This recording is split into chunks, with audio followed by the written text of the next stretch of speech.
Hello friends, welcome to my academy. Friend, जैसा कि आप सभी को पता है सीटेट पेपर 2 साइंस के लिए यहाँ पर आपकी एनसीईआरटी सीरीज चले, इसमें कि हम लोग यहाँ पर क्लास 6 से लेकर के 8 तक की एनसीईआरटी को कवर करने वाले हैं।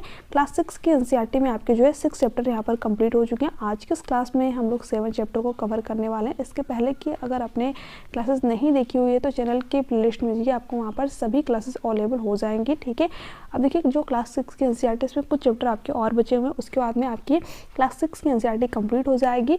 उसके बाद में हम क्लास 7 की एनसीईआरटी यहाँ पर स्टार्ट कर देंगे। ओके, और उसके बाद में आपके मैराथन क्लासेस और प्रीवियस ईयर क्वेश्चन पेपर की सीरीज यहाँ पर स्टार्ट हो जाएंगे। ठीक है, और इस क्लास का पीडीएफ आप सभी को मैं डेली टेलीग्राम चैनल को प्रोवाइड कर देती हूँ, तो टेलीग्राम चैनल को जरूर ज्वाइन कर लीजिए, क्योंकि वहाँ पर जितने भी आपके इंपॉर्टेंट शॉर्ट नोट्स होते हैं वो सभी मैं आपको प्रोवाइड करती रहती हूँ। तो टेलीग्राम चैनल का लिंक आप सभी को चैनल के डिस्क्रिप्शन बॉक्स में या फिर फर्स्ट कमेंट पिन में मिल जाएगा। चलिए आज की इस क्लास को स्टार्ट करते हैं, पौधों को जानिए। ठीक है, अब देखिए आपने भी अपने आसपास ठीक है कई प्रकार के पेड़ पौधे देखे होंगे, इसमें कि कुछ की पत्तियां जो है लाल रंग की होती हैं, कुछ की पत्तियां आपकी हरी होती हैं। ठीक है, कुछ जो पौधे होते हैं उनके जो फूल होते हैं वो लाल रंग के होते हैं, कुछ फूल कैसे होते हैं नीले कलर के होते हैं। ठीक है, पीले कलर के होते हैं, यानी कि रंग बिरंगे जो है फूल आप लोगों ने यहाँ पर देखे होंगे। ठीक है, तो यहाँ पर हमें पौधों के बारे में पढ़ना है, उनके अनेक भाग के बारे में पढ़ना है। ठीक है, किस प्रकार के पौधे होते हैं, है ना, उन सभी चीज़ों के बारे में आज के चैप्टर में हमको यहाँ पर पढ़ना है। ठीक है, चलिए आज के इस क्लास को यहाँ से शुरू करते हैं। ठीक है, बाहर निकलकर अपने चारों ओर पौधों का परीक्षण कीजिए। क्या आप देखते हैं कि कुछ पौधे क्या होते हैं, छोटे होते हैं, कुछ क्या होते हैं विशाल के यानी कि बहुत बड़े होते हैं। ठीक है, जबकि कुछ क्या होते हैं धरती पर हरे धब्बे की तरह दिखाई देते हैं, है ना। कुछ पौधों की जो पत्तियाँ होती हैं वो हरी होती हैं, कुछ पौधों की पत्तियाँ जो है लालिमा युक्त यानी कि हल्का हल्का अगर आप देखेंगे तो रेड टाइप पे आपको दिखेगी। ठीक है, कुछ पौधों के जो फूल होते हैं काफ़ी बड़े होते हैं, है ना, एवं लाल होते हैं, कुछ के नीले, तो कुछ पौधों में पुष्प ही नहीं होते हैं, है ना। आपने अपने घर के आसपास विद्यालय के रास्ते में बाग बगीचे एवं विद्यालय प्रांगण में अनेक प्रकार के पौधे देखे होंगे। ठीक है, जैसे कि आपको यहाँ पर इमेज में भी दिखा रखा है ना। आइए हम जो है पौधों के विभिन्न भागों के विषय में जाने, इससे हमें विभिन्न प्रकार के पौधों के बीच अंतर समझने में सहायता मिलेगी। ठीक है, तो चलिए अब आपको यहाँ पर जो है पौधों के विभिन्न भाग के बारे में बता रखा है। ठीक है, अब देखिए अगर मैं बात करूँ तो ये वाला पार्ट क्या होता है पौधे में, आप सभी को पता है पुष्प होता है। ठीक है, सीधे सीधे दिख रहा है। उसके बाद में ये क्या होता है आपका फल होता है, और देखिए ये जो होता है ना ये क्या होता है आपका तना होता है यानी कि स्तंभ होता है। ठीक है, और ये आपको पत्तियाँ होती हैं, है ना। ये सारी चीज़ आपको बता रखी है जो कि आपको पता भी होगी, है ना। अब देखिए यहाँ पर जहाँ से जो तना होता है ना, इससे जो जुड़ा हुआ पार्ट होता है ये क्या होता है आपका नोड होता है ना। और ये इतना जो पार्ट होता है आपका ये क्या होता है इंटर नोड होता है। इसके बाद में यहाँ पर जो छोटी छोटी आपको चीज़ें दिखाई दी वो क्या होती है कलिकाएँ होती हैं आपकी, है ना। और यहाँ पर जो आपकी रूट होती है, जो जड़ें होती है ना। अब देखिए एक क्या होती है एक मेन जड़ होती है ना, इसे हम लोग प्राथमिक मूल या फिर आप कह सकते हैं कि जो है प्राथमिक जड़ कहते हैं, है ना। और उसी में से अगर आप देखेंगे तो कई सारी जड़ें यहाँ पर निकली हुई रहती है, जिसे हम लोग क्या कहते हैं द्वितीयक मूल, है ना, यानी कि द्वितीयक जड़।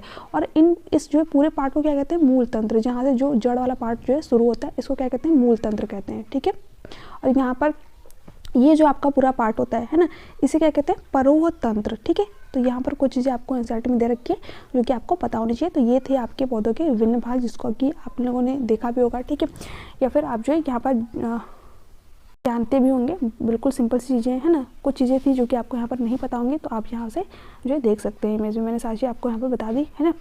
अब आगे चलते हैं। ठीक है, अब देखिए साग झाड़ी एवं वृक्ष, जैसे कि अभी आप लोगों ने पढ़ा कि कुछ पौधे क्या होते हैं छोटे होते हैं, बड़े होते हैं, रंग बिरंगे होते हैं, है ना। तो उसी में आपको जो है साग झाड़ी एवं वृक्ष के बारे में बता रखा है क्रियाकलाप 1 में, है ना। उन पौधों के तने एवं शाखाओं को ध्यानपूर्वक देखिए जो आपसे कम लंबे हैं। ठीक है, जिनकी लंबाई लगभग आपके बराबर है तथा जो आपसे बहुत अधिक लंबे हैं। ठीक है, तो यहाँ पर कई सारे ऐसे पौधे होंगे जो कि हमसे बहुत सारे छोटे पौधे होते हैं, है ना। कई सारे पौधे जो होते हैं जो कि हमसे भी बड़े बड़े होते हैं, जैसे कि आम हो गया आपका, अमरूद का पौधा हो गया। ठीक है, और अगर मैं बात करूँ जो मनी प्लांट वगैरह हो गया, है ना, या फिर और भी जो आपके तुलसी का पौधा हो गया, ये क्या होता है बिल्कुल छोटा पौधा होता है ना।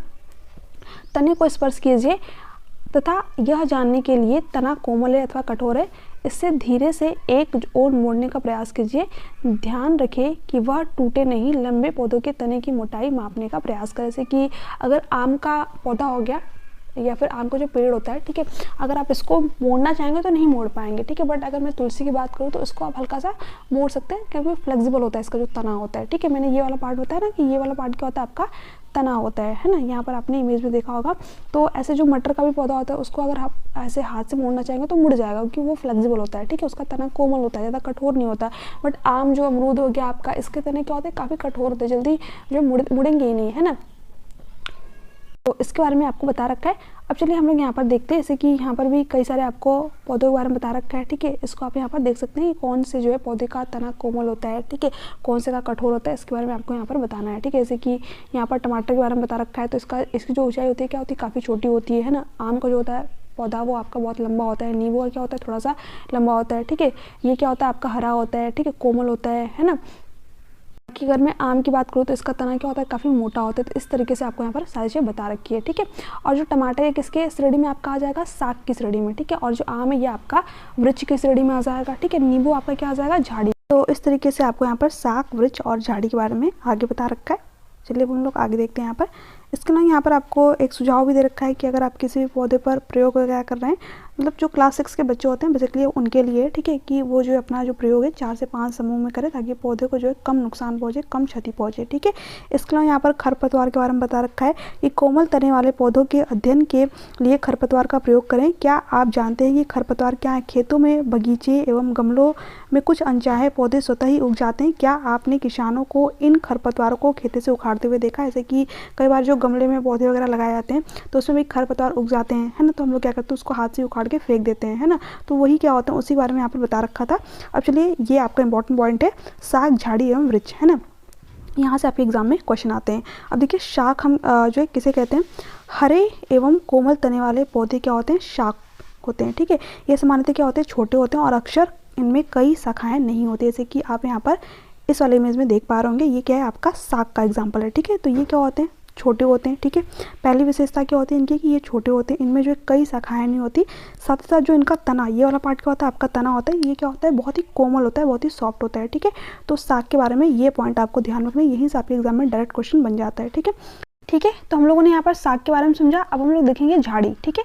अब देखिए अगर मैं बात करूँ यहाँ पर झाड़ी की, तो उसके बारे में दे रखा है, कुछ पौधे में शाखाएं जो होती हैं तने के आधार के समीप से निकलती हैं। तना क्या होता है, कठोर होता है, परंतु अधिक मोटा नहीं होता। इन्हें क्या कहते हैं, झाड़ी कहते हैं, जैसे कि आप यहाँ पर इमेज में देख पा रहे होंगे। अब देखिए जो इसमें शाखाएं होती है ना झाड़ी की, है ना, वो तने, ये आपका पार्ट क्या होता है, तना होता है, इसके बिल्कुल समीप से, ठीक है, यानी कि बिल्कुल आधार से क्या होता है, इसके शाखाएं निकलती है। और जो तना होता है वो कठोर होता है, साथ ही साथ जो है बहुत ज़्यादा मोटा नहीं होता है। तो ये जो है झाड़ी की विशेषताएं से रिलेटेड आप जो है कुछ पॉइंट याद रखेंगे। अब बात करते हैं यहाँ पर वृक्ष, है ना। तो यहाँ पर दे रखा है आपका, कुछ पौधे बहुत ऊंचे होते हैं तथा इनके तने सुदृढ़ एवं गहरे होते हैं। इनमें शाखाएं भूमि से अधिक ऊंचाई पर तने के ऊपरी भाग से निकलती है। इन्हें क्या कहते हैं, वृक्ष कहते हैं। जैसे कि आप सभी को पता ही होगा, आम का वृक्ष, है ना, अमरूद का वृक्ष आपका हो गया, है ना। तो इसमें जो तना होता है, इससे काफ़ी ऊंचाई पर जो शाखाएं होती है वो यहाँ पर निकलती हैं, ठीक है। इनका तना क्या होता है, मोटा भी होता है, साथ साथ कठोर भी होता है। तो ये सारे पॉइंट आप यहाँ पर ध्यान में रखेंगे, है ना। अगर मैं देखिए यहाँ पर साग के पौधे के एग्जांपल की बात करूँ तो इसमें आपका टमाटर आ जाएगा, जो मटर के पौधे होते हैं, है ना। इसमें अगर मैं झाड़ी की बात करूँ तो इसमें जो नींबू का पौधा होता है आपका, ये झाड़ी के अंतर्गत आ जाएगा, है ना। बाकी अगर मैं वृक्ष की बात करूँ तो उसमें आपके आम, अमरूद, नीम, ठीक है, कई सारे वृक्ष आपके यहाँ पर आ जाएंगे, है ना। बाकी आप भी कुछ जो है एग्जाम्पल नीचे कमेंट सेक्शन में कमेंट करके जरूर बताइएगा। अब आगे देखेंगे हम लोग विसर्पी लता और आरोही लता के बारे में। देखिए ये जो अभी आप लोगों ने पढ़ा ना, साग, झाड़ी और पेड़ के बारे में, है ना, इनसे अलग कुछ पौधे होते हैं जिन्हें हम लोग विसर्पी और आरोही लता के नाम से जानते हैं, है ना। ये इंपॉर्टेंट है। अब देखिए यहाँ पर विसर्पी लता से रिलेटेड कुछ पॉइंट आपको बता रखे हैं। कमजोर तने वाले पौधे जो होते हैं वो सीधे खड़े नहीं हो सकते और ये क्या होते हैं, भूमि पर फैल जाते हैं। इन्हें विसर्पी लता कहते हैं। जबकि कुछ पौधे जो है सहायता से ऊपर चढ़ जाते हैं, ये पौधे आरोही कहलाते हैं। ये साग, झाड़ी और पेड़ों से भिन्न, जैसे कि अभी मैंने आप लोगों को यहाँ पर बताया था, है ना। अब देखिए अगर मैं बात करूँ विसर्पी लता में, जैसे कि आपका कद्दू का पौधा आ जाएगा, है ना। इसमें जो देखिए जो तना होता है बहुत ही कमज़ोर होता है, इसलिए ये जो पौधे होते हैं ना, ये क्या करते हैं, पूरा का पूरा ज़मीन पे, है ना, ऐसे ऐसे फैल जाते हैं, है ना। जैसे कि आप यहाँ पर इमेज में देख पा रहे होंगे। आरोही लता का मतलब क्या होता है ना, ऊपर की तरफ चढ़ना, जैसे कि मनी प्लांट का पौधा हो गया, है ना, या फिर और भी जो आपके कुछ पौधे होते हैं जैसे कि, तो इस तरीके से ये क्या होते हैं, आपके ऊपर की तरफ चढ़ जाते हैं, इसे कहते हैं आरोही लता, ठीक है। और ये आपका हो गया विसर्पी लता। तो ये दोनों पॉइंट आप यहाँ पर ध्यान में रखेंगे, है ना। देखते हैं हम लोग यहाँ पर तने से रिलेटेड कुछ चीज़ें आपको यहाँ पर बता रखी है ना। जैसे कि आप लोगों ने भी कुछ देर पहले जो इमेज मैंने आप लोगों को दिखाई थी उसमें देखा था, जो तना होता है, ठीक है, उसमें जो पत्तियाँ होती हैं, शाखाएं होती हैं, ठीक है, कली होती हैं, फल होते हैं और फूल होते हैं, है ना। अब यहाँ पर आपको एक क्रियाकलाप करके बता रखा है। जैसे कि मान लीजिए आप जो है एक ग्लास ले लीजिए, ठीक है, उसमें क्या कीजिए, कोई भी लाल रंग, ठीक है, पानी में इस तरीके से घोल लीजिए, ठीक है। अब ये पानी क्या हो गया आपका, रेड कलर का हो गया, ठीक है। अब उसमें जो है साग, जो साग का पौधा मैंने आप लोगों को बताया था ना, उसको यहाँ पर पानी के अंदर डुबो दीजिए, ठीक है। तो उसके बारे में यहाँ पर आपको यही बता रखा है। इस तरीके से जो है आप इस क्रियाकलाप को कीजिए और अगले दिन क्या कीजिए, इन शाखाओं का अवलोकन कीजिए, यानी कि दूसरे दिन उसको देखिए। क्या इस साग के कुछ भाग लाल नज़र आते हैं? आपने देखा कि तने में रंग जो है ऊपर चढ़ गया। अगर इसे लंबे समय तक रखा जाए तो रंग जो है पत्तियों और शिराओं में भी आ जाता है। तो क्या आप बता सकते हैं कि यह लाल रंग यहाँ तक कैसे पहुँचा? जैसे कि मान लीजिए जब आपने जो साग का पौधा था इसको इस वाटर में डुबो करके रखा, तो ये जो लाल रंग वाला पानी है, ठीक है, ये आपका जो है तने में यहाँ तक ऊपर पहुँच गया, जबकि आपने यहाँ तक डुबोया था, है ना। अब ये आपका ऊपर तक पहुँचता रहता है, फिर उसके बाद में जो सिराएँ होती हैं पत्तियाँ की, है ना, उसमें भी ये पहुँच जाता है ना। तो ये क्यों पहुँचा है ना, इसका रीज़न क्या है, इसके बारे में आपको यहाँ पर पूरा डिटेल में बता रखा है। जैसे कि देखिए इस इमेज में आप देख सकते हैं, तने में जल ऊपर चढ़ता है, तने के खुले सिर पर विविध दृश्य। जैसे कि मान लीजिए जब आप तने को, है ना, ये जो आपका तना था जो आपने पानी में डुबो करके रखा था रेड वाले पानी में, ठीक है, जब आप इसको इस तरीके से काट करके देखेंगे तो यहाँ पर आपको रेड रेड दिखाई देगा, है ना। जैसे कि आपको यहाँ पर बता भी रखा है। इस क्रियाकलाप में हमने देखा कि जल तने में ऊपर की ओर चढ़ता है, अर्थात तना जल का क्या करता है, संवहन करता है। लाल स्याही की भांति जल में विलीन खनिज जल के साथ तने में ऊपर पहुंच जाता है। जैसे मान लीजिए जो तना होता है, ठीक है, वो क्या करता है, जल को पौधे के विभिन्न भाग तक पहुंचाता है। इसी प्रकार जो आपके मिनरल्स होते हैं, जो खनिज होते हैं, है ना, उनको भी क्या करता है, पौधे के विभिन्न भाग तक पहुंचाता है। तो तना क्या होता है, संवहन का काम करता है। ये बहुत इंपॉर्टेंट पॉइंट है, ठीक है। अगर आपसे पूछे कि जो पौधों में जो तना होता है उसका कार्य क्या होता है, तो जो खनिज होते हैं, ठीक है, या फिर जो जल में घुले हुए पदार्थ होते हैं, जो जल होता है, इसको जो है पौधों के विभिन्न भाग तक पहुँचाता है, क्या, तना, ठीक है, स्टेम। तो ये बात आप ध्यान रखेंगे, संवहन का कार्य करता है ना। इसके अलावा यहाँ पर पत्ती के बारे में आपको बता रखा है ना, पत्ती की क्या क्या विशेषता होती है, ये जो है पौधे का तरीके से इंपॉर्टेंट पार्ट होती है ना। आपने आसपास के पौधों की पत्तियों को देखकर अपनी नोटबुक में चित्र बनाइए। क्या इन सभी की आकृति, आकार एवं रंग एक जैसे हैं? जैसे कि जो पत्तियां होती हैं उनकी जो आकृति होती है, जो आकार होते हैं वो अलग अलग होते हैं, ठीक है। जो अलग अलग पौधे होते हैं उनके आधार पर आप देखेंगे तो जो पत्तियां होती हैं वो अलग अलग होती हैं, ठीक है, उनके आकार अलग होते हैं, उनके रंग अलग होते हैं, ठीक है। यह तने से जो है किस प्रकार जुड़ी है? पत्ती का वह भाग जिसके द्वारा वह तने से जुड़ी होती है उसे क्या कहते हैं, पर्णवृंत कहते हैं, ठीक है। पत्ती के चपटे हरे भाग को क्या कहते हैं, फलक कहते हैं। अभी मैं इमेज के थ्रू भी आप लोगों को यहाँ पर दिखाऊंगी। जैसे कि मान लीजिए मैंने आप लोगों को बताया था, ये जो होता है ना, ये वाला पार्ट, इसे क्या कहते हैं, तना कहते हैं, है ना। अभी जो तने से ये जुड़ा हुआ पार्ट है इसे क्या कहेंगे, पर्णवृत्त कहेंगे, ठीक है, ये वाला पार्ट, है ना, आप यहाँ पर देख पा रहे होंगे, ये वाला जो पार्ट होता है इसे क्या कहते हैं, पर्णवृत्त कहते हैं, ठीक है।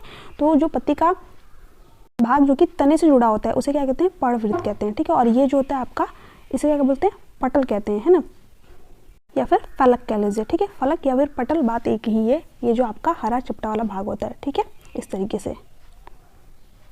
अब आगे यहाँ पर आपको क्या बता रखा है, पत्ती के विषय में और अधिक जानकारी प्राप्त करने के लिए आइए उनकी छाप ले। यदि आप सोचते हैं कि पत्ती विशेष छाप नहीं छोड़ सकती तो यह क्रियाकलाप आपको पुनः विचार पर मजबूर कर देगा। जैसे कि आपको यहाँ पर एक क्रियाकलाप जो है करके बता रखा है। एक पत्ती को सफ़ेद कागज अथवा अपनी कॉपी के पन्ने के नीचे रखिए, ठीक है, जैसे कि आपको यहाँ पर चित्रों में दिखाया गया है ना। तरीके से इस स्थान पर दबा कर पकड़ कर रखें। अपनी पेंसिल को तिरछा पकड़िए तथा इसकी नोक से कागज के उस भाग को जिसके नीचे पत्ती है धीरे धीरे रगड़िए। क्या आपको कुछ रेखाएं के साथ छाप दिखाई देती है? क्या यह छाप पत्ती की तरह, जैसे कि मान लीजिए जब आप पत्ती को नीचे रख करके, है ना, उसके ऊपर कागज रख के इस तरीके से पेंसिल से करेंगे रफ, तो यहाँ पर आपको जो है पत्ती की जो है जिस भी आकार की पत्ती होगी उसकी छाप यहाँ पर देखने को मिल जाएगी, ठीक है। पत्ती के इन रेखित संरचनाओं को क्या कहते हैं, सिरा कहते हैं, ठीक है। क्या आपको पत्ती के मध्य से एक मोटी सिरा दिखाई देती है? इसे मध्य सिरा कहते हैं। पत्तियों पर सिराएं द्वारा बनाए गए डिजाइन को सिरा विन्यास कहते हैं। अभी हम लोग इमेज में समझेंगे, ठीक है। यदि यह डिजाइन मध्य सिरा के दोनों ओर जाल जैसा हो तो इसे क्या कहते हैं, सिरा विन्यास जालिका रूपी कहलाता है। आपने देखा होगा कि घास की पत्तियों में यह सिरा एक दूसरे के समानांतर होते हैं, ये सिरा समांतर सिरा विन्यास कहते हैं, ठीक है। अब देखिए यहाँ पर मैं आप लोग को एक इस तरीके से, ठीक है, ये इमेज से आप लोगों को सारी चीज़ें क्लियर हो जाएंगी। देखिए अब यहाँ पर जो ये मोटी संरचना आपको दिखाई दे रही है ना, ये वाली, इसे क्या कहते हैं हम लोग, मध्य सिरा, ठीक है। और इस तरीके से जो दिखाई दे रही है ना, इसे क्या कहते हैं हम लोग, सिरा विन्यास। ये जो पत्तियों में जो संरचनाएं बनी होती है ना, इसी को बोलते हैं सिरा, ठीक है। ये बात ध्यान रखिएगा, ये क्या होगी, आपकी सिरा होगी, ठीक है। और जो बीच वाली, ठीक है, जो मध्य में जो इस तरीके की आपको सिरा दिखाई दे रही है, इसे हम लोग क्या कहते हैं, मध्य सिरा, ठीक है। और ये जो पूरा का पूरा स्ट्रक्चर बना हुआ है, ठीक है, जो ये स्ट्रक्चर आपका बना हुआ है, इसे क्या बोलते हैं, सिरा विन्यास, है ना। तो आप लोगों ने सिरा समझा, ये वाला पार्ट क्या आपका सिरा है, ठीक है। फिर ये वाला क्या है, मध्य सिरा है। और ये जो पूरा का पूरा स्ट्रक्चर इस तरीके से बना हुआ है, ये क्या हो गया, आपका सिरा विन्यास हो गया, है ना। तो इस इमेज में अगर देखेंगे तो ये जो सिरा विन्यास है आपका पूरा जाली के जैसा आपको दिखाई देगा, है ना, यानी कि जाल की तरह आपको यहाँ पर दिख रहा होगा। तो ये क्या होगी, आपकी जालिका रूपी सिरा विन्यास होगी, ठीक है। और यहाँ पर अगर आप घास के पौधे में देखेंगे तो सिर्फ इसमें एक ही आपको ये मध्य वाली सिरा दिखाई देगी, है ना। तो इसे क्या कहते हैं, समानांतर जो है सिरा विन्यास। तो ये आपने समझा कि जिसमें जो है जाल के जैसा बना उसे क्या कहते हैं, जालिका रूपी सिरा विन्यास। और जिसमें एक ही आपकी जो मोटी वाली सिरा होती है वो होती है, उसमें क्या कहते हैं हम लोग, समानांतर सिरा विन्यास, ठीक है। तो यहाँ पर आप सभी ने जो है जालिका रूपी सिरा विन्यास और समांतर सिरा विन्यास के बारे में समझा। अब हम लोग आगे देखते हैं, ठीक है। जो क्रियाकलाप 4 दे रखा है, इसमें आपको वाष्पोत्सर्जन के बारे में बता रखा है, ठीक है। चलिए इसको हम लोग यहाँ पर समझते हैं। देखिए ये इमेज के थ्रू आपको सारी चीज़ समझ में आ जाएंगी, ठीक है। अब देखिए यहाँ पर दे रखा है पत्तियाँ क्या कार्य करती है। जैसे कि मान लीजिए अगर आपको देखना है कि पत्तियाँ क्या कार्य करती हैं, तो इसके लिए जो साग का पौधा है उसकी कुछ पत्तियाँ आप ले सकते हैं, ठीक है। और उसके सिरे पर क्या कर सकते हैं, पॉलीथीन की एक कवर लगा सकते हैं पारदर्शी, ठीक है, इसमें कि आपको चीज़ें दिखाई दे, है ना। और 1 से 2 घंटे के लिए उसको धूप में रख दीजिए, ठीक है। और वहाँ पर आप देखेंगे कि जो ये पॉलीथीन है इसमें जो है कुछ वाटर की ड्रॉपलेट्स आपको दिखाई देंगी, जो है पानी की कुछ बूंदें आपको दिखाई देंगी, है ना। तो इससे हमें क्या समझ में आया, जो पत्तियां वो क्या कर रही है, वाष्पोत्सर्जन कर रही है ना। आपको यहाँ पर बता भी रखा है, ठीक है। जल की यह बूंदें पत्ती से जल वाष्प के रूप में निकली हैं, इस क्रिया को क्या कहते हैं, वाष्पोत्सर्जन। इस प्रक्रम के द्वारा पौधे जो बड़ी मात्रा में जल को वायुमंडल में छोड़ते हैं, ठीक है। तो आपने यहाँ पर समझा जो पत्तियां होती हैं उनका कार्य क्या होता है, वाष्पोत्सर्जन का कार्य होता है, ठीक है। यानी कि जो जल होता है उसको वाष्प के रूप में बाहर छोड़ती हैं, ठीक है। फिर आगे हमने पत्तियों के ऊपर थैले को क्यों बांधा, क्या पौधों के वाष्पोत्सर्जन से निकली जल वाष्प को हम अन्यथा देख पाते। तो इन सभी चीज़ों के बारे में, जो वाष्प है किस तरीके से आपका बन रहा है, ठीक है, हम लोगों ने चैप्टर 3 में बिल्कुल अच्छी तरीके से सारी चीज़ें डिटेल में पढ़ी हुई थी, है ना। मैं आपको यहाँ पर एक और भी क्रियाकलाप बता रखा है, ठीक है, जिससे कि हम पत्तियों के और भी विशेषता के बारे में जान पाएंगे, ठीक है। तो यहाँ पर आपको क्रियाकलाप में क्या करना है, जैसे कि मान लीजिए यहाँ पर आपको क्या क्या चीज़ें चाहिए, पत्ती चाहिए, स्प्रिट चाहिए, बीकर चाहिए, परखनली चाहिए, बर्नर चाहिए, जल, प्लेट एवं आयोडीन विलयन चाहिए। देखिए हम लोग जो पहला चैप्टर पढ़े थे उसमें हम लोगों ने आयोडीन का परीक्षण किया था, ठीक है। तो यहाँ पर उसी बारे में बता रखा है। कच्चे आलू में भी क्या होता है, मंड आपका उपस्थित होता है। आलू में यह मंड पौधे के अन्य भाग से आकर एकत्रित होता है, परंतु पत्तियाँ जो होती हैं प्रकाश संश्लेषण और हरे रंग के एक पदार्थ की उपस्थिति में अपना भोजन बनाती हैं। इस प्रक्रिया में जल एवं कार्बन डाइऑक्साइड का उपयोग करती हैं। इस प्रक्रम को प्रकाश संश्लेषण कहते हैं। इस प्रक्रम में ऑक्सीजन निकाशित होता है। पत्तियों द्वारा संश्लेषित भोजन अंततः पौधे के विभिन्न भागों के मंडल के रूप में संग्रहित हो जाता है। जैसे कि हम लोगों ने मंड वगैरह का परीक्षण पढ़ा था, तो वो मंड कहाँ से आता है ना, वो जो संग्रहित होता है पत्तियों द्वारा, वही क्या होता है, आपका आलू में आकर के एकत्रित हो जाता है, या फिर जिस भी पदार्थ में मंड होता है, ठीक है। और यहाँ पर हम लोगों ने देखा जो पत्तियां होती हैं वो क्या करती है, प्रकाश संश्लेषण भी करती हैं, है ना। इस प्रक्रिया में किसका उपयोग करती हैं, जल एवं कार्बन डाइऑक्साइड का। तो क्वेश्चन क्या बनता है कि जो पत्तियां प्रकाश संश्लेषण करती हैं उसमें जो है किसका उपयोग करती है, तो जल एवं कार्बन डाइऑक्साइड का, ठीक है। और इस प्रक्रिया में क्या होती है, ऑक्सीजन को बाहर भी निकालती हैं। तो ये भी ध्यान रखिएगा कि ऑक्सीजन को बाहर निकालती हैं, ठीक है, और कार्बन डाइऑक्साइड को क्या करती हैं, उपयोग करती हैं, ठीक है। तो ये इंपॉर्टेंट पॉइंट था, इसको मैंने ऑलरेडी हाईलाइट कर रखा है ना। जितने भी आपके इंपॉर्टेंट पॉइंट थे उसको मैंने यहाँ पर हाईलाइट कर रखा है, ठीक है। अब तक हमने जो भी क्रियाकलाप किए उनसे जो है हमने देखा कि तना जो है पत्ती को जल पहुँचाता है। पत्ती जो है जल का उपयोग अपना भोजन बनाने के लिए करती है। पत्तियों से जल की कुछ मात्रा का ह्रास वाष्पोत्सर्जन द्वारा होता है। जैसे कि हम लोगों ने देखा जो तना है ना, वो पौधे के विभिन्न भाग तक क्या कर रहा है, जल खनिज को पहुंचा रहा है, ठीक है। और जो पत्तियां हैं वो जल का यूज करके क्या कर रही हैं, अपना जो है भोजन तैयार कर रही है। क्योंकि पत्तियों को भोजन बनाने के लिए जल भी चाहिए और कार्बन डाइऑक्साइड भी चाहिए, ठीक है, और प्रकाश भी चाहिए, है ना। इसके साथ साथ जो पत्तियां हैं वो क्या करती हैं, कुछ वाष्पोत्सर्जन यानी कि जल को बाहर भी निकालती हैं, ठीक है, यानी कि जल का क्या होता है, कुछ मात्रा में ह्रास भी होता है। ठीक है, अब देखिए यहाँ पर तना और पत्तियों को जल कैसे प्राप्त होता है, यह कार्य क्या कौन करती हैं, जड़ें करती हैं। ठीक है, तने के बारे में आपने देखा कि तना तो वो जो है पौधे के विभिन्न भाग तक जल पहुंचा रहा है। ठीक है, पत्तियां भी जल का यूज करके अपना भोजन वगैरह बना रही हैं। ठीक है, बट ये जल जो है तने को कहाँ से मिल रहा है, ठीक है, तो कहाँ से मिल रहा है, रूट से मिल रहा है, जड़ों से मिल रहा है। ठीक है, तो आप देखिए आगे यहाँ पर आपको क्रियाकलाप 6 में क्या बता रखा है, इसमें दे रखा है कि आप जो है 2 गमले ले लीजिए। ठीक है, जैसे कि आपको यहाँ पर दे रखा है, और दोनों में मिट्टी भर लीजिए। ठीक है, आपने दोनों में क्या किया, मिट्टी भर ली, और 2 पौधे लाइए। ठीक है, और एक पौधा ऐसा लीजिए जिसकी आपकी जड़ें यहाँ पर सही हो, बिल्कुल सही हो। ठीक है, और इसको इस मिट्टी में लगा दीजिए। ठीक है, जो गमला आपने जिसमें मिट्टी भरी थी उसमें यहाँ पर लगा दीजिए। ठीक है, और दूसरे पौधे की जो जड़ें उसको क्या कीजिए, आप यहाँ से कट कर दीजिए। ठीक है, और उसको भी यहाँ पर जो मिट्टी है उसमें लगा दीजिए। ठीक है, और दोनों को क्या कीजिए, रेगुलर जो है पानी दीजिए। ठीक है, जल दीजिए। उसके बाद में कुछ दिनों के बाद में क्या कीजिए, इन दोनों पौधों का परीक्षण कीजिए और देखिए क्या दोनों पौधे आपके यहाँ पर स्वस्थ हैं। ठीक है, तो बिल्कुल भी नहीं, क्योंकि एक की तो जड़ें हैं, है ना, दूसरे की क्या है, जड़ें नहीं है, है ना। तो इसके लिए आपको एक और भी क्रियाकलाप दे रखा है, जैसे कि मान लीजिए आप जो है यहाँ पर रुई ले लीजिए, है ना, उसमें आप जो है जो चना होता है आपका, ठीक है, और जो आपका मक्का होता है ना, उसके 3-4 बीज जो है रुई में डाल करके रख दीजिए। ठीक है, और रुई को हमेशा जो है नम रखिए। ठीक है, यानी कि गीला रखिए। कुछ दिन बाद आप क्या देखेंगे, जो इस तरीके से आपके अंकुरित हो जाएंगे। ठीक है, तो यहाँ पर आपको बता रखा है, ये क्रियाकलाप 6 में हमने देखा कि हम पौधों को भूमि से खींचकर आसानी से नहीं निकाल पाते, उन्हें जो है मिट्टी खोद कर निकालना पड़ता है। जड़ें पौधों को मिट्टी में मजबूती से जमाएं, यानी कि जकड़े, ठीक है, रखती हैं। इन्हें मिट्टी में पौधों का स्थिरांक कहा जाता है। देखिए जो जड़ें होती हैं उसका कार्य क्या होता है कि मिट्टी से, है ना, पौधे को जकड़ करके रखना। ठीक है, यानी कि एक तरीके से पौधे को मजबूती प्रदान करना, है ना, ये किसका कार्य होता है, जड़ों का कार्य होता है। ठीक है, इसके बारे में आपको बता रखा है। इसके साथ साथ हम लोगों ने यहाँ पर पढ़ा था कि जो पत्तियाँ होती हैं वो अलग अलग प्रकार की होती हैं। ठीक है, हमने जो है समांतर और जो है जालिका रूपी सिरा विन्यास के बारे में पढ़ा, है ना, हमने तने के बारे में पढ़ा। अब देखिए जो जड़ें होती हैं क्या ये भी अलग अलग प्रकार की होती हैं, इसके लिए आपको यहाँ पर क्रियाकलाप 8 बता रखा है। ठीक है, इसमें क्या दे रखा है, चने एवं मक्का की जड़ों में क्या समानता है, वे किस रूप से एक दूसरे से भिन्न है। ऐसा प्रतीत होता है कि जड़ें 2 प्रकार की होती हैं, क्या जड़ों के कुछ और भी प्रकार हैं, आइए इसका पता लगाएं। ठीक है, देखिए यहाँ पर आपको बता रखा है। ठीक है, अब देखिए जड़ें 2 प्रकार की होती है, एक तो होती है आपकी इस प्रकार की जड़, है ना, इसे हम लोग क्या कहते हैं, मुसला जड़ कहते हैं। मुसला जड़ में क्या होता है, एक क्या होती है, मेन रूट होती है। ठीक है, ये बीच वाली, है ना, ये क्या होती है, आपकी मेन रूट होती है, और इसमें जो है कई प्रकार की जड़ें यहाँ से इस तरीके से निकली होती है, छोटी छोटी जड़ें, है ना। और ये क्या होती है, आपकी झकड़ादार जड़ें, जिसमें क्या होती है, कई मतलब इसमें जो है कोई मेन रूट होती ही नहीं है। ठीक है, कई प्रकार की जड़ें जो है आपको यहाँ पर देखने को मिल जाएंगी। तो ये आपकी झकड़ा जड़ें होती हैं, और ये क्या होती हैं, आपकी मुसला जड़ें होती है। इसके बारे में आपको यहाँ पर बता रखा है।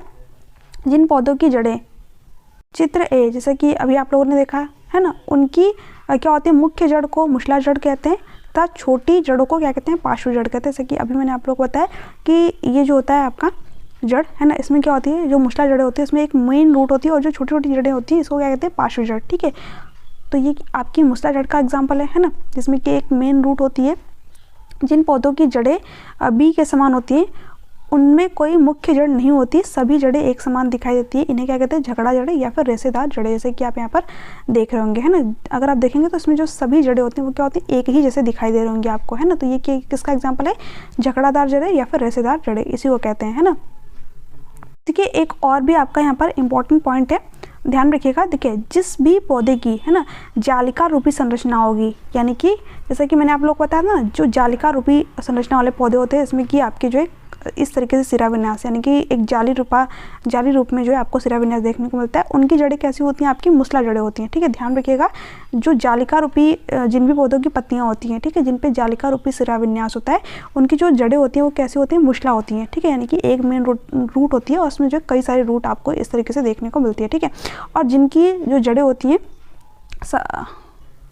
झकड़ा जड़ें होती है, यानी कि कोई इसमें मेन रूट नहीं होती, उनकी पत्तियां कैसे होती है, समानांतर होती है, जैसे जो घास का पौधा होता है। ठीक है, अगर आप इसकी पत्तियों को देखेंगे तो यहाँ पर इस तरीके से समानांतर आपको दिखाई देगी। तो क्वेश्चन यही बनता है आपके एग्जाम में, ठीक है, कि जो मुसला जड़ें होती हैं, ठीक है, इनमें पत्तियां कैसी होती हैं, तो जालिका रूपी होती हैं। साथ ही साथ जो आपकी झकड़ा जड़ें होती हैं या फिर जो रेशेदार जड़ें होती हैं, इनकी पत्तियां कैसी होती हैं, तो इनकी पत्तियां समानांतर होती हैं। ठीक है, इससे घास का पौधा हो गया, इसमें अगर आप देखेंगे तो आपका मूली हो गया, ठीक है। इसमें कई सारे आपको यहाँ पर एग्जाम्पल देखने को मिल जाएंगे। तो ये सारे 2 पॉइंट बहुत इंपॉर्टेंट है, इनको ध्यान में रखिएगा, ठीक है। यहाँ से आपके एग्जाम में डायरेक्ट क्वेश्चन बनते हैं, तो यहाँ पर इसी के बारे में बता रखा था आपको। अब आगे देखते हैं हम लोग। यहाँ पर आपको बता रखा है कि जड़ के प्रकार एवं पत्तियों में सिरा विन्यास के प्रकार, ठीक है। इस तरीके से आपको यहाँ पर ये फिलअप कर लेने हैं, ठीक है। पौधों के नाम लिखिए और जो है सिरा विन्यास का प्रकार लिखिए कि जालिका रूपी हैं या फिर जो है आपका समानांतर सिरा विन्यास वाले पौधे हैं, है ना। और उनकी जड़ें कैसे होंगी। अगर जालिका रूपी होंगी आपकी, तो यहाँ पर जो जड़ें होंगी वो कैसी होंगी, मुशला होंगी, है ना। अगर रेशेदार या फिर झकड़ा होंगी आपकी जो जड़ें होती हैं, अगर वो झगड़ा या फिर रेशेदार होंगी तो इनकी जो सिरा विन्यास है वो कैसे होगी, समानांतर होगी, ठीक है। तो इस तरीके से आप यहाँ पर याद रखेंगे। अब आगे दे रखा है, हमने देखा कि जड़ें जो है मिट्टी से जल का अवशोषण करती हैं, ठीक है। यानी जो रूट होती हैं, एक तो पौधे को वो क्या करती हैं, मिट्टी से जोड़ करके रखती हैं, ठीक है, यानी कि सख्त बनाती हैं। साथ साथ जो है जड़ें क्या करती हैं, मिट्टी से जल का अवशोषण भी करती हैं, है ना। तथा तना जल एवं खनिज को पत्तियों एवं पौधों के अन्य भाग तक पहुंचाता है, ठीक है। और पत्तियां क्या करती हैं, भोजन जो संश्लेषित करते हैं। यह भोजन तने से होकर पौधों के विभिन्न भागों में संग्रहित हो जाता है, ठीक है। इस प्रकार की कुछ जड़ों जैसे कि गाजर हो गया आपका, मूली, शकरकंदी, सलजम एवं टेपियोका आदि को हम खाते हैं। हम पौधों के अन्य भागों को भी खाते हैं जहां भोजन भंडारित रहता है। जैसे कि अभी जो प्रीवियस चैप्टर पढ़े थे उसमें हम लोगों ने देखा था कि जो पौधे होते हैं उनके हम लोग अलग अलग पार्ट को भी खाते हैं, ठीक है। इसके बारे में आपको यहाँ पर बता रखा था, ठीक है। फिर आगे आपको बता रखा है पुष्प के बारे में, ठीक है। अब देखिए पुष्प, गुलाब के पौधे के 3 आरेख ABC में दिखाए गए कौन सी स्थिति में आप जो है पौधों को भली भांति पहचान सकते हैं, ठीक है। अब देखिए यहाँ पर एक स्थिति आपको बताई गई है जिसमें कि यहाँ पर ना ही पत्ती है और ना ही फूल है, ठीक है। सिर्फ आपका यहाँ पर तना लिया गया है, ठीक है। और एक में जो है आपका यहाँ पर पत्तियाँ भी ली गई है और यहाँ पर जो है तना भी है ना। दूसरे में तना भी है, पत्ती भी है और फूल भी है। तो 3 इमेज आपको यहाँ पर देखने को मिल रही है। एक तो आपका जो है पत्ती विहीन शाखा, ठीक है, और पत्ती सहित शाखा, और पत्ती एवं पुष्प सहित शाखा जो कि C में आपको देखने को मिल रही है, ठीक है। देखिए यहाँ पर आगे आपको बता रखा है कि जो है पुष्प के आंतरिक भागों को किस तरीके से आप देख सकते हैं। अगर आप इसकी पंखुड़ियाँ वगैरह निकाल दें, है ना, और जो इसका बाह्य दल है, तो जो है आप यहाँ पर जो पुष्प होता है उसके आंतरिक भाग को देख पाएंगे, जैसे कि आपको यहाँ पर इमेज में दिख रहा होगा, ठीक है। अब देखिए यहाँ पर अगर मैं बात करूँ पुष्प के भाग, ठीक है, अब ये जो बीच वाला पार्ट आपको दिख रहा होगा ना, इसे क्या कहते हैं, स्त्री केशर कहते हैं, ठीक है। और यहाँ पर इस तरीके से जो आप देख पा रहे होंगे येलो येलो, है ना, ये क्या होता है आपका पुंकेशर होता है। और यहाँ पर ये जो छोटे छोटे दिख रहे हैं आपको ना, ये क्या होते हैं आपके पराग कोश होते हैं, है ना। तो ये देखिए, ये इसके बारे में मैंने आप लोग को बताया था कि ये क्या होता है आपका बाह्य दल होता है पुष्प का, ठीक है। तो इसको जब आप ओपन करेंगे, ठीक है, जब पंखुड़ियाँ आपकी ओपन हो जाएंगी तो यहाँ पर आप जो है पुष्प के आंतरिक भाग को देख पाएंगे, यानी कि स्त्री केशर को देख पाएंगे, है ना, पुंकेशर को देख पाएंगे, पराग कोश को देख पाएंगे। अब जो है गुड़हल का अगर फूल देखेंगे तो उसमें जो आपको ये सारी चीज़ें देखने को मिल जाएंगी, ठीक है। आपको यहाँ पर यही बता रखा है कि पुष्प के केंद्र में स्थित भाग को क्या कहते हैं, स्त्री केशर कहते हैं, ठीक है। कि आपको यहाँ पर अलग अलग करके भी बता रखा है, ठीक है। अब देखिए यहाँ पर जो आपने देखा था ना, जो येलो पार्ट है ना, यही क्या था आपका पुंकेशर था, जिसमें कि ये वाला पार्ट क्या था, पराग कोश था, ठीक है। और ये क्या था आपका तंतु था, है ना। और इसको पूरे को क्या कहते हैं, पुंकेशर के पुंकेशर। तो पुंकेशर में क्या होता है आपका तंतु होता है और ये क्या होता है आपका पराग कोश होता है, ठीक है। अब आगे देखते हैं स्त्री केशर, है ना। यहाँ पर क्या होता है आपका ओम यानी कि अंडाशय होता है और ये आपका वर्तिकाग्र होता है और ये वर्तिका होता है। तो इंपॉर्टेंट पॉइंट है, ठीक है, ध्यान रखिएगा कि स्त्री केशर के भाग कौन कौन से होते हैं। यही आपको जो है आपके सीटेट के एग्जाम में डायरेक्ट क्वेश्चन पूछा गया है कि स्त्री केशर के भाग बताइए, तो आप बताएंगे वर्तिकाग्र सबसे ऊपर, ठीक है। उसके बाद में ये वाला पार्ट क्या हो गया आपका वर्तिका हो गया, है ना। और यहाँ पर क्या होता है अंडाशय यानी कि ओम, ठीक है। अब यहाँ पर अगर आपसे पुंकेशर के भाग पूछे तो आप बताएंगे पराग कोश, ठीक है, तंतु, है ना। ये क्या होते हैं आपके पुंकेशर के भाग होते हैं। यही क्वेश्चन आपके एग्जाम में बना हुआ है ना।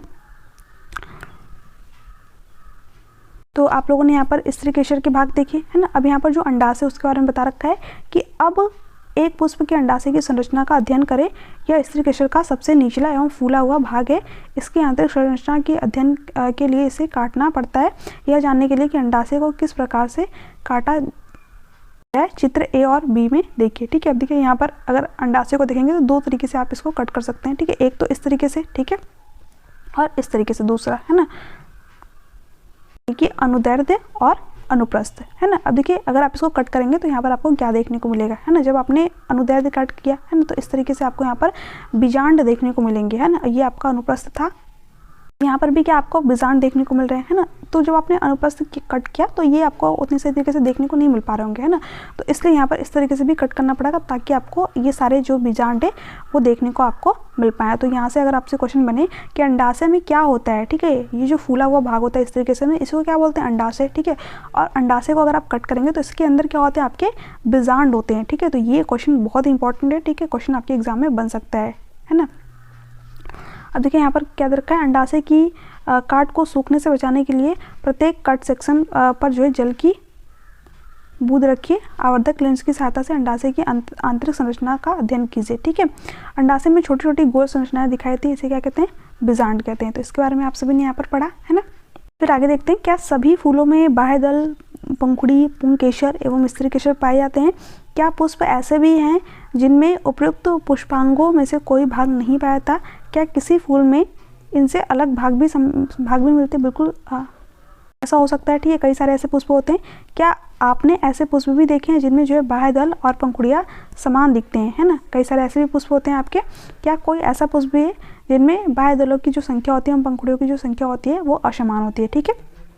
क्या आप इन सभी बातों से सहमत है कि सभी पुष्पों की संरचना सदैव एक जैसी नहीं होती। बिल्कुल सहमत है, ठीक है।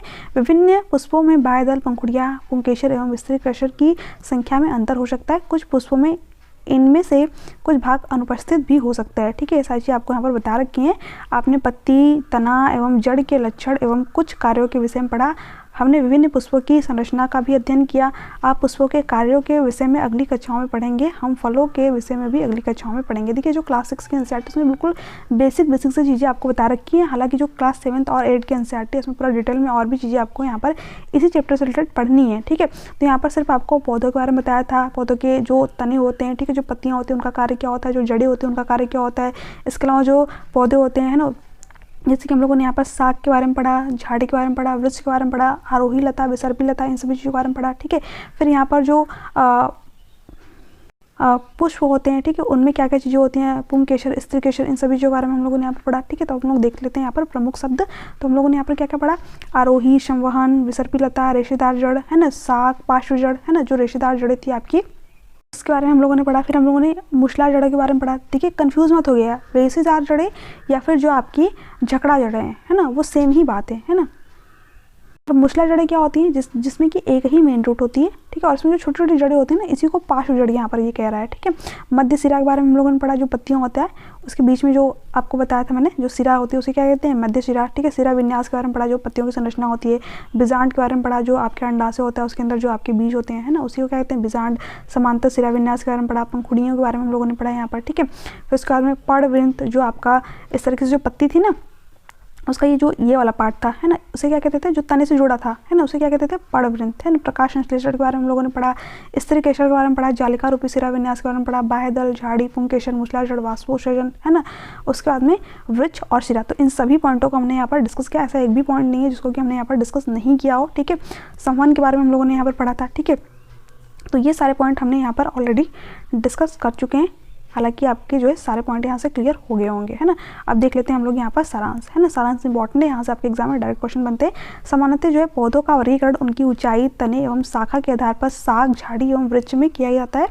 तने पर पत्तियां, पुष्प तथा फल होते हैं। सामान्यतः पत्ती में पड़वृंत और फलक होते हैं, जैसे कि अभी मतलब जो इमेज थी उसके थ्रू मैंने आप लोगों को दिखाया था ना, इस तरीके से जो आपकी पत्ती थी, तो ये वाला पार्ट क्या था, आपका फलक था, ठीक है, और ये वाला क्या था, पड़वृंत था, है ना। पत्ती में सिरा का प्रतिरूप सिरा विन्यास कहलाता है। यह जालिका रूपी अथवा समानांतर हो सकता है। कुछ पत्तियों में क्या होता है, आपका जालिका रूपी होता है, और जिनमें जालिका रूपी होता है उनकी जड़ें कैसे होती हैं, मुशला होती हैं, ठीक है। और जिनमें जो झगड़ा जड़ें होती हैं, ठीक है, उनका जो पत्ती होती है उसका सिरा विन्यास कहता होता है आपकी समांतर होता है, ठीक है। तो इसके बारे में हम लोगों ने पढ़ा था। पत्तियां जो है वाष्पोत्सर्जन द्वारा क्या करती हैं, जल वाष्प को वायु में निष्कासित करती हैं। हरी पत्ती सूर्य के प्रकाश की उपस्थिति में वायु एवं जल से प्रकाश संश्लेषण क्रिया द्वारा भोजन बनाती है, ठीक है। जड़ें जो है मिट्टी से जल एवं खनिज पदार्थों का अवशोषण करती हैं तथा पौधों को मिट्टी में दृढ़ता से जमाए रखती हैं, ठीक है। जड़ें भी दो प्रकार की होती हैं, मूसला जड़ें और रेशेदार जड़ें, है ना। जालिका रूपी सिरा विन्यास युक्त पत्तियों वाले पौधों की जो जड़ें होती हैं मूसला जड़ें होती हैं, जबकि समानांतर सिरा विन्यास युक्त वाले वाले पौधों की जो जड़ें होती हैं वो रिश्तेदार होती हैं। बहुत ही इंपॉर्टेंट पॉइंट है, यहाँ से तो आपके एग्जाम में कई सारे क्वेश्चन बने हुए हैं, ठीक है। तने द्वारा जड़ों से पत्तियां तथा दूसरे भागों को जल और पत्तियों से भोजन पौधों के अन्य भागों तक पहुँचता है। पुष्प के भाग क्या होते हैं आपके बाह्य दल, पंखुड़ी, पुंकेसर और स्त्रीकेसर, ठीक है। बाकी पुंकेसर और स्त्रीकेसर के बारे में हमने यहाँ पर पूरा डिटेल में पढ़ा था। तो इस तरीके से आपका ये चैप्टर कंप्लीट होता है। इसके बाद में हम लोग नेक्स्ट चैप्टर को यहाँ पर कवर करेंगे। ये चैप्टर आपका बहुत इंपॉर्टेंट चैप्टर था। इसके आगे वाला भी जो चैप्टर है शरीर में गति, ठीक है, जो चैप्टर आपका 8 है वो भी आपको बहुत इंपॉर्टेंट चैप्टर है। वहाँ से भी आपको अपने एग्जाम में क्वेश्चन देखने को मिल जाता है, ठीक है। तो सिर्फ ना ये सीटेट के एग्जाम के लिए, बाकी अगर आप किसी अदर एग्जाम की भी तैयारी कर रहे हैं जैसे कि बीपीएससी वगैरह की, है ना, तो एनसीईआरटी आपके एग्जाम के लिए बहुत ही इंपॉर्टेंट है। आप किसी भी एग्जाम की तैयारी कीजिए, आपको यहाँ से क्वेश्चन देखने को मिलते ही मिलते हैं, ठीक है। तो से आपका यहाँ पर ये जो चैप्टर 7 है ये भी कंप्लीट होता है। अब हम लोग मिलते हैं नेक्स्ट क्लास में। तब तक के लिए bye bye, take care, thanks for watching, thank you so much.